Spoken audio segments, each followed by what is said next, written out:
So it's important that we make sure that our young people can compete. Unfortunately, we're finding that we're slipping in the recent results. We have to do better than that, and we're going to hear from our experts exactly what we need to do.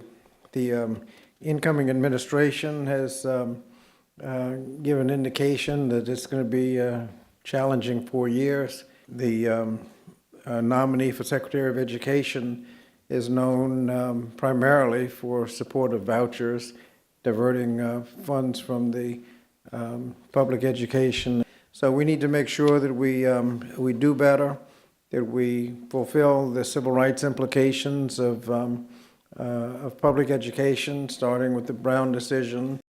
One of the things that the OECD lifted up about the U.S. this time, they said that we finally have started turning the corner on equity.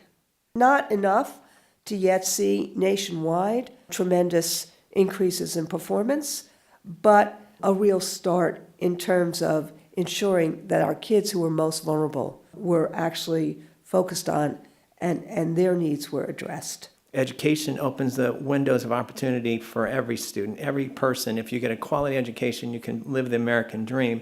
And we're finding out that the American dream may not be available for some kids because of the quality of education they're receiving. It's not going to give them the opportunities they really deserve. The teacher prep, teacher quality, career ladders, I think those are things that as a legislator that we could try to do to improve public policy.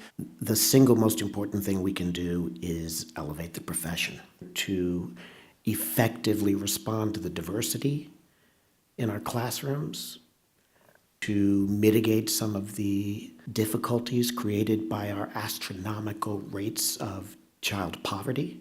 We need professionals who have the preparation, the supports, the autonomy to really figure out what kinds of instructional strategies will work for each child.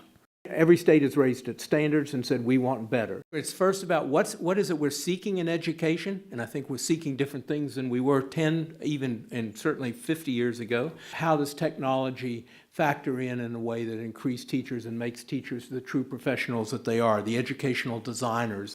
Young teachers who come in, the higher institutions are not teaching them what they need to know. They may know pedagogy, but it's not relatable to the classroom environment. The schools that are successful, they are led by teachers. Parents, students sit together. They decide what should be done. We can't ignore outcomes for kids, and outcomes for kids includes student assessment scores, but it's not limited to that. Things like mental health systems, things that are traditionally called wraparound services. In many high-performing nations, teachers are actually given the time to be reflective about your own profession and drive improvements in teaching and learning.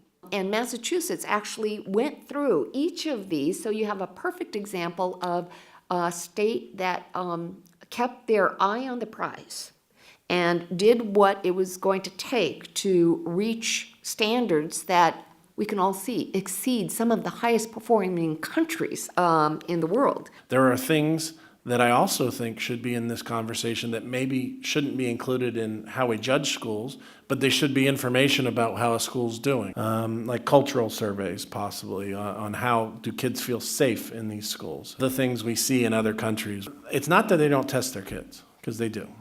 But they do have an opportunity to make sure that they're not so focused on one outcome for kids. Teachers want to be evaluated. They want feedback. They don't want it to be punitive. They want it to be collaborative. That will drive our profession and will give us the professionalism that we need. Key takeaways should be building an inclusive team and setting your priorities, studying and learning from the top performers, creating a shared statewide vision. We all have an obligation.